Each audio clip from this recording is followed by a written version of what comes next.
AM న్యూస్కి స్వాగతం. నంద్యాల జిల్లా ఆళ్లగడ్డ ఎమ్మెల్యే భూమా అఖిలప్రియ ప్రజలకు ఇచ్చిన మాట నెరవేర్చారు. ఆళ్లగడ్డ ఆర్టీసీలో చాలా వరకు బస్సు సర్వీసులు తక్కువగా ఉన్నాయని ప్రజలు భూమా అఖిలప్రియకి తెలియగా వెంటనే స్పందించిన భూమా అఖిలప్రియ ఆర్టీసీ డిపో ఉన్నతాధికారులతో మాట్లాడి నూతన సర్వీసులు ఆళ్లగడ్డకు తెప్పించడం జరిగింది. ఆ నూతన సర్వీస్ బస్సులకు ఎమ్మెల్యే భూమా అఖిలప్రియ పూజలు నిర్వహించి ఘనంగా ప్రారంభించారు. ఈ సందర్భంగా ఎమ్మెల్యే భూమా అఖిలప్రియ మాట్లాడుతూ ఆళ్లగడ్డ ఆర్టీసీ డిపో డెవలప్మెంట్ అయిందంటే అది ఎవరి వలనో ఆళ్లగడ్డలో చిన్న పిల్లాడిని అడిగినా చెప్తారని అన్నారు. గతంలో శోభా నాగిరెడ్డి, భూమా నాగిరెడ్డి గారు ఉన్నప్పుడు మరియు తాను మినిస్టర్గా ఉన్నప్పుడు మాత్రమే ఆర్టీసీ డిపో గురించి పట్టించుకొని రోడ్లు కానీ వాటర్ ప్రాబ్లం కానీ అన్నీ చేయడం జరిగిందని అన్నారు. గత వైసీపీ ప్రభుత్వంలో ఆళ్లగడ్డ ఆర్టీసీ డిపోకు సంబంధించి ఏ ఒక్క సర్వీస్ కానీ డెవలప్మెంట్ కానీ చేశారా అని ఎమ్మెల్యే భూమా అఖిలప్రియ ప్రశ్నించారు. వైసీపీ ప్రభుత్వంలో 5 సంవత్సరాలు ఆర్టీసీ డ్రైవర్లను చాలా ఇబ్బందులకు గురి చేశారని, అసలు కొత్త సర్వీస్ లేక పాత బస్సులు తీసుకెళ్లి ఎక్కడ పడితే అక్కడ రిపేర్తో ఆగిపోవడం చాలా చోట్ల జరిగాయని తెలిపారు. ఈరోజు తాను ఆళ్లగడ్డ డిపోలో వెళ్తుంటే ప్రతి ఒక్కరూ అమ్మా మీరు వేసిన రోడ్లే, మీరు కట్టించిన బాత్రూంలే తప్ప గత వైసీపీ ప్రభుత్వంలో ఎటువంటి డెవలప్మెంట్ చేయలేదమ్మా అంటూ చెప్తున్నారని ఎమ్మెల్యే అన్నారు. తెలుగుదేశం ప్రభుత్వం వచ్చిన తర్వాత తాను ఎమ్మెల్యేగా గెలిచిన తర్వాత ఆర్టీసీ డిఎంను, సంబంధిత అధికారులను అందరినీ పిలిపించుకొని మీటింగ్ పెట్టడం జరిగిందని, కొత్త సర్వీసులు కావాలని తెలియజేయగా ఈరోజు 2 సర్వీస్ బస్సులు విజయవాడకు, 1 బస్సు సర్వీసు హైదరాబాద్కు నూతనంగా ప్రారంభించడం జరిగిందని అన్నారు. ఇంకా త్వరలో హైదరాబాద్కి 1 బస్సు, అలాగే పల్లెటూర్లకు స్పెషల్ స్కూల్ బస్సులు వేపిస్తానని ఎమ్మెల్యే భూమా అఖిలప్రియ హామీ ఇచ్చారు. ఆళ్లగడ్డ డిపో నుంచి చుట్టుపక్కల పల్లెలకు బస్సు సర్వీస్ లేకుంటే తన దృష్టికి తీసుకొని రావాలని, ప్రతి ఒక్క ఊరికి 1 బస్సు సర్వీస్ కల్పిస్తామని ఎమ్మెల్యే భూమా అఖిలప్రియ హామీ ఇచ్చారు. ఇప్పుడు ఆళ్లగడ్డ ఆర్టీసీ బస్టాండ్లో కేవలం 2 బాత్రూంలు మాత్రమే ఉన్నాయని, అవి కూడా గతంలో తాము కట్టించినవేనని, గత 5 ఏళ్లు వైసీపీ ప్రభుత్వం ఏం చేసిందని ఎమ్మెల్యే ప్రశ్నించారు. త్వరలోనే తాము ఆర్టీసీ డిపోలో బాత్రూంలు ఇంకా ఏమైనా అవసరమైతే ఖచ్చితంగా డెవలప్మెంట్ చేసి ప్రయాణికులకు ఇబ్బంది కలగకుండా చూసుకుంటామని ఆళ్లగడ్డ ఎమ్మెల్యే భూమా అఖిలప్రియ హామీ ఇచ్చారు.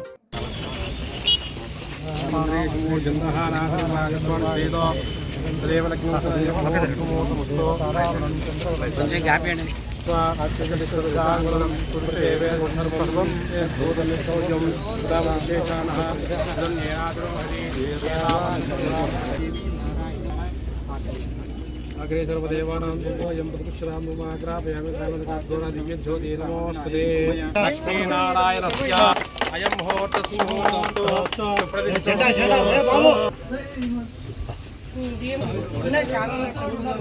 హైదరాబాద్ ఇంకా కావాలా? హైదరాబాద్, బెంగళూరుకి ఇంట్రెస్ట్ తీసుకుందాం. లెటర్ ఇస్తే నేను నోట్ పెట్టండి. ఇప్పుడు ఈడీ ఎవరు మీకు? లేరమ్మా, ఇక్కడ నుంచి ట్రాన్స్ఫర్ వచ్చారా? వెళ్ళిపోయినట్టు కదా. మనకి హైదరాబాద్కి ఏ టైమింగ్స్ ఇంకా కావాలా? ఇప్పుడు కంపెనీ డేలో చెప్పి డే హైదరాబాద్ డే 1 కావాలా? తర్వాత బెంగళూరుకి డే కావాలా? నైట్? బెంగళూరుకి నైట్ ఇంతకుముందు మనకి 2 సర్వీసులు ఉన్నాయి. ఈ కరోనా వచ్చిన తర్వాత తగ్గించేస్తాం. సో బెంగళూరుకి నైట్ 2 సర్వీసులు, ఒకటి కావాలా? ఒకటి కావాలా? ఇంకా హైదరాబాద్కి 1. ఇక లోకల్గా తమరు అడిగినట్టుగా అన్ని పెడతానే ఉన్నాము. స్కూల్ సర్వీస్ ఇబ్బంది ఏం లేకుండా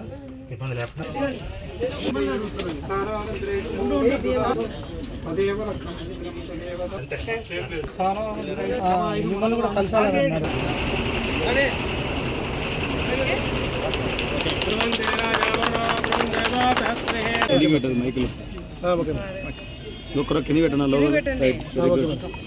ఈరోజు ఆళ్లగడ్డ పట్టణంలో ఆర్టీసీ బస్టాండ్ డెవలప్ చేస్తుంది ఎవరు అంటే చిన్న పిల్లల నుంచి కానీ ఎవరు అడిగా కూడా చెప్పడం జరుగుతుంది. ఈ ప్రాంతంలో ఆర్టీసీ బస్ సర్వీసుల దగ్గర నుంచి కానీ ఆర్టీసీ బస్టాండ్ కానీ ఎక్కడైనా ఏదైనా పని జరిగిందంటే గతంలో శోభా నాగిరెడ్డి గారు ఉన్నప్పుడు జరిగిన పనులు, భూమా నాగిరెడ్డి గారు ఉన్నప్పుడు జరిగిన పనులు, మేము ఉన్నప్పుడు జరిగిన పనులే తప్ప ఈ వైసీపీ నాయకులు అధికారంలోకి వచ్చిన తర్వాత ఏ ఒక్క పని కూడా చేయలేకపోయినారు. ఆర్టీసీ బస్టాండ్ల కోసం కానీ లేకపోతే బస్సుల కోసం కానీ. గత 5 సంవత్సరాల్లో వైసీపీ నాయకులు అధికారంలో ఉన్నప్పుడు ఒక్క బస్ సర్వీసులు కూడా పెరగడానికి అవకాశం లేకుండా పోయింది. ఉన్న సర్వీసులు గతంలో నేను మంత్రిగా ఉన్నప్పుడు కావచ్చు, శోభా నాగిరెడ్డి గారు ఉన్నప్పుడు కావచ్చు, అమ్మ ఆర్టీసీ చైర్మన్గా ఉన్నప్పుడు ఎన్నో సర్వీసులు పెంచి ఈ ప్రాంతంలో కనెక్టివిటీ ప్రాబ్లం లేకుండా కూడా అన్ని గ్రామాల నుంచి కానీ అన్ని ప్రాంతాల నుంచి కానీ కనెక్టివిటీ అటు చెన్నై కానీ, బెంగళూరు కానీ, హైదరాబాద్ కానీ, విజయవాడ కానీ అన్ని చోట్ల కూడా సర్వీసులు చాలా బాగా మెయింటైన్ చేయడం జరిగింది. కానీ వైసీపీ ప్రభుత్వం వచ్చిన తర్వాత ఉన్న సర్వీసులన్నీ తీసేయడం కాకుండా బస్సులు ఎటువంటి ఎక్కడికి పోయినా కూడా రిపేర్లు రావడం, యాక్సిడెంట్లు జరగడం, ఇట్లా చాలా కంప్లైంట్లు కూడా ఆర్టీసీ తరపు నుంచి కూడా రావడం జరిగింది. అంతేకాకుండా ఆర్టీసీలో పనిచేస్తున్న ఏ ఒక్కరికి కూడా న్యాయం జరగకుండా 5 సంవత్సరాలు కూడా చాలా ఇబ్బంది పెట్టే కార్యక్రమాలు గత 5 సంవత్సరాలు చూసినాం. నేను మంత్రిగా ఉన్నప్పుడు నేను ఇందాక బస్టాండ్ లోపలికి వస్తున్నప్పుడు కూడా అటు సామాన్య బస్సులో ఎక్కిపోయే ప్రయాణికులు కావచ్చు, లేకపోతే మీడియా మిత్రులు కావచ్చు, స్టాఫ్ కావచ్చు, అందరూ కూడా అమ్మ మీరేసిన రోడ్డే ఇది, మీరు ఇప్పించినవే ఇవి, మీరు వేయించిన బాత్రూంలో ఇవి, మీరు కట్టించినవే అని చెప్పి ప్రతి ఒక్కరు కూడా చెప్పడం జరుగుతుంది. కానీ ఈ 5 సంవత్సరాలు మేమేదో చాలా గొప్పగా చేసుకున్నామని చెప్పుకున్న నాయకులు, వైసీపీ నాయకులు ఏ ఒక్క పని కూడా చేత కాలేదు, చేయలేకపోయినారని కూడా చాలా స్పష్టంగా అందరికి కూడా అర్థమైంది. ఇప్పుడు మేము వచ్చిన తర్వాత నేను గతంలో డిఎం గారిని పిలిపించుకొని మాట్లాడడం జరిగింది, ఈడీ గారితో మాట్లాడడం జరిగింది, అదేవిధంగా మిగతా అధికారులందరితో కూడా మాట్లాడడం జరిగింది. ఈ ప్రాంతంలో బస్ సర్వీసులు ఇంకా పెంచాల్సిన అవసరం ఉంది. గత ప్రభుత్వంలో అన్నీ తీసేయడం జరిగింది. మన ప్రభుత్వం వచ్చిన తర్వాత, ఇప్పుడు తెలుగుదేశం పార్టీ ప్రభుత్వం వచ్చిన తర్వాత, మేము గెలిచిన తర్వాత కూడా ఈరోజు పై లెవెల్లో నుంచి కింద వరకు కూడా అందరూ కూడా సర్వీసులు పెంచే విషయంలో కావచ్చు, డ్రైవర్ల విషయంలో కావచ్చు, యూనియన్ విషయంలో కావచ్చు, అదేవిధంగా ఈ బస్టాండ్లో కావాల్సిన ఫెసిలిటీస్ కావచ్చు, అన్ని విధాలుగా కూడా అన్నీ కూడా మేము ఇన్ఫర్మేషన్లు తీసుకొని కూడా ఈరోజు ప్రభుత్వం తీసుకెళ్ళిన వెంటనే అన్ని పనులు కూడా జరుగుతున్నాయి. నేను మీ అందరూ మీడియా మిత్రులు కూడా తెలుసు, గెలిచిన తర్వాత ఏ విధంగా అధికారులను కూర్చోబెట్టుకొని మీటింగ్ పెట్టుకోవడం జరిగింది. దాని తర్వాత ఇప్పుడు మరి విజయవాడకి 2 బస్ సర్వీసులు ఈరోజు నైట్ సర్వీసులు స్టార్ట్ అయినాయి. ఒక నైట్ సర్వీస్ హైదరాబాద్కి స్టార్ట్ అవ్వడం జరిగింది. ఈరోజే 3 కొత్త బస్సులు రావడం జరిగింది ఆళ్ళగడ్డకి. అదేవిధంగా ఇంకా కొన్ని సర్వీసులు పెంచాలని చెప్పి కూడా నేను డిఎం గారితో మాట్లాడడం జరిగింది. ఏదైతే హైదరాబాద్కి పొద్దున పూట సర్వీసులు ఒకటి పెట్టాలని చెప్పి కూడా మాట్లాడడం జరుగుతుంది. బెంగళూరుకి నైట్ ఒక సర్వీస్ ఉంది, ఇంకొక సర్వీస్ పెంచాలని చెప్పి కూడా మరి మాట్లాడడం జరుగుతుంది. ఇంకా ముఖ్యంగా స్కూల్ పిల్లలకి ఇబ్బందికరంగా లేకుండా ఉండడానికి అన్ని గ్రామాల్లో కూడా ఎక్కడెక్కడైతే బస్సులు వెళ్తున్నాయో కూడా రోడ్ల విషయంలో కావచ్చు, లేకపోతే సర్వీస్ విషయంలో కావచ్చు, ఎక్కడైనా తీసేసిన టైమింగ్స్ డిఫరెన్స్లు ఉన్నా కూడా వాళ్ళతో మాట్లాడి వెంటనే చర్యలు తీసుకోవడం జరుగుతుంది. ఇప్పటికే కొన్ని చోట్ల పిల్లలు ఇబ్బంది పడుతున్నారు, మా ఊళ్ళకి బస్సులు రావట్లేదు టైంకి అని చెప్పిన కంప్లైంట్లన్నీ కూడా డిఎం గారికి చెప్పడం జరిగింది. ఆల్రెడీ 4-5 గ్రామాలకి ఆ కంప్లైంట్స్ వచ్చినవి కూడా రెక్టిఫై చేయడం జరిగింది. కాబట్టి ఇంకా ఏమైనా కంప్లైంట్స్ ఉంటే కూడా చెప్పండి, అవి కూడా సర్వీసులు పెంచాలా, ఏం చేయాలనేది కూడా ఆలోచించి ప్రభుత్వం తరపు నుంచి అన్ని విధాలుగా కూడా మనకి ముఖ్యంగా ఆళ్ళగడ్డలో గతంలో ఉన్న సర్వీసులన్నీ నంద్యాలకు పోయినాయి, పక్క తాలూకాలకు పోయినాయి.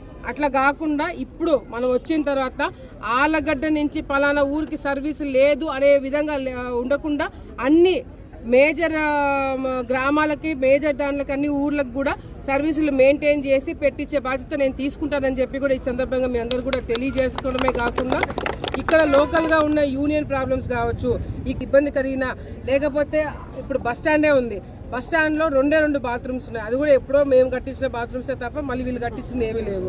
ఇప్పుడు సర్వీసులు పెంచే క్రయంలో ప్రయాణికులు కూడా ఎక్కువ అవుతారు. ఆ సమయంలో ఈ బాత్రూమ్ సర్వీసులు కూడా పనికి రాకుండా పోతున్నాయి. తప్పకుండా నేను మున్సిపల్ కమిషనర్తో కూడా మాట్లాడడం జరుగుతుంది. వీళ్ళ డిపార్ట్మెంట్, ఆర్టీసీ డిపార్ట్మెంట్ వాళ్ళతో కూడా మాట్లాడి అవసరమైతే నా నిధుల నుంచే మరి బాత్రూమ్స్ కూడా నీట్గా మెయింటైన్ చేసేలాగా హైజీనిక్గా, ఇంకా చైర్స్ కానీ ఏమన్నా ఫ్యాన్లు కానీ అవసరం ఉంటే అవన్నీ కూడా చిన్నవి మేము పెట్టిస్తాము. ఒకవేళ పైనుంచి ఏమైనా ఫండ్స్ రావడం లేట్ అవుతే శోభా నాగిరెడ్డి గారి పేరు మీద ఉండే ట్రస్ట్ తరపు నుంచి వెంటనే పెట్టిస్తారని చెప్పి కూడా ఇక్కడున్న మరి బస్టాండ్కి సంబంధించిన అన్ని కార్యక్రమాలు చేయడమే కాకుండా ఇక్కడ చాలా స్పేస్ ఉంది, ఇంకా మనకి బస్టాండ్లో ఇంకా చాలా స్పేస్ ఉంది. అవసరమైతే ఒక చిన్న కాంప్లెక్స్ లాగా కట్టించి బయట ఇబ్బందికరంగా లేకుండా వాళ్ళని లోపలికి షిఫ్ట్ చేసి మరి ఇక్కడ కాంప్లెక్స్ కూడా కట్టించి ఆ డబ్బులతో మరి బస్టాండ్ మెయింటెనెన్స్ కూడా చేయడానికి అవకాశం ఉంటుంది. కాబట్టి ఇది కూడా దగ్గరుండి మేము చూసుకుంటామని చెప్పి కూడా సందర్భంగా తెలియజేసుకుంటూ ప్రజలందరూ కూడా ఆళ్ళగడ్డలో సంబంధించిన ప్రజలందరూ కూడా మీ అందరికి ఒకటే మాటిస్తున్నాము, ఎటువంటి ఇబ్బంది లేకుండా ఆర్టీసీ సర్వీసులు మీ అందరికీ చేరవేలాక మేము అందరం కూడా చూసుకుంటాము, చర్యలు తీసుకుంటామని చెప్పి మరొకసారి తెలియజేసుకుంటున్నాము.